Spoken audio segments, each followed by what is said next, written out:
Hi, my name's Kip, and I'm here on behalf of Expert Village. Today we're making homemade cinnamon rolls, and we've just finished drizzling the cinnamon rolls, and they're on our cooling rack to cool. Once they've cooled enough, it is time to place them in an attractive way on some sort of serving dish.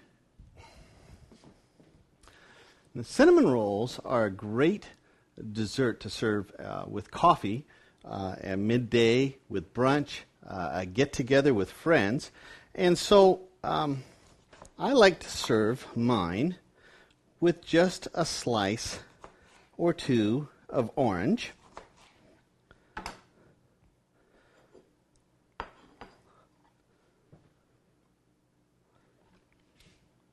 Or three.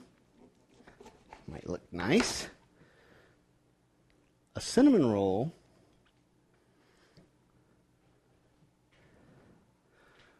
with a nice cup of coffee.